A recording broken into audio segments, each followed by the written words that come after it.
واوري هغه خلک چې د یو نه زنانه زیاتې او انصاف نک. دا کوم حدیث چیرته بیانوم دا خلک واوري. او دا حدیث چا روایت کړی؟ په صحیح ستو کې 4 کتابو. امام ترمذی روایت کړی، امام ابو داود روایت کړی، امام نسائی روایت کړی، امام ابن ماجه هغه روایت کړی، یو سره بلم د امام دارمی. 5 کتابو دا حدیث روایت کړی. واوري هغه خلک چې دا هغوی په نکاح کې بشک 2 زنانه دي یا 3 دي یا 4 دي سنت دی، خو چې دا خلک ظلم کا، انصاف نکا، عدل نکا، برابر والی نکا، زنانو تسبق ګوري، زنانو ته کمزورې ګوري، زنانو له حقوق نور کوي، زنانو له ټیم نور کوي، زنانو سره په نمبر باندې نه چلیږي چې یو شپه او یو ورځ ستا سره، یو شپه او یو ورځ ستا سره. څه فرمایي نبی علیہ الصلوۃ والسلام دغه خلکو په باره کې؟ واورئ حدیث روایت دی عن ابي هريره رضی الله عنه.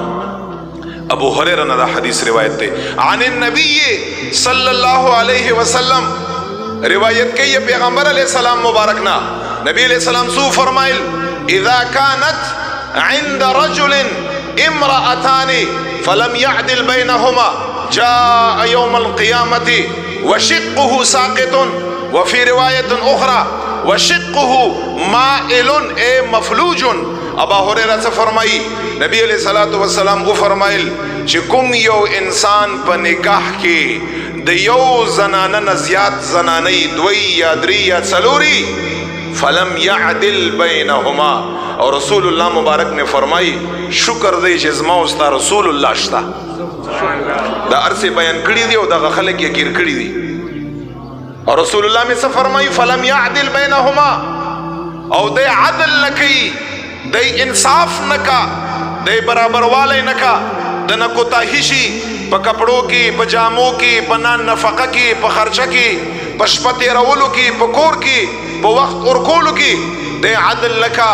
نبی علیہ السلام فرمائی جاء یوم القیامت، قیامت پورس باندې بدا انسان راشی وشقه ساقط وشقه مائل اے مفلوج. 2 روایات راغلی. نبی علیہ السلام فرمائی یو طرف به بالکل کټو پری نه بی پوره، نه بی کټ بی ساقط بی. او دویم نمبر حدیث کې دا راغلی وشقه مائل اے مفلوج. نبی علیہ السلام فرمائی دا یو طرف دا یو سترګه او پوز یو طرف او غوږ او لاس بالکل پمینز باندې یو طرف. نبی علیہ الصلوۃ والسلام فرمائی مفلوج بیکار بنک. په میدان محشر کې مم خلکو ته پته لګي چې دا هغه انسان دی چې په دنیا کې به د 2 زنانو په منځ کې انصاف نه کاو. یعنی دلتم شرمندگی، په قبر کې شرمندگی، په حشر کې شرمندگی. ځکه زنانه د زمونږ د امت ډیر یو اهم جماعت دی، یو ډیر اهمیت دی، یو ډیر فضیلت دی، یو ډیر عظمت دی، یو ډیر مقام دی.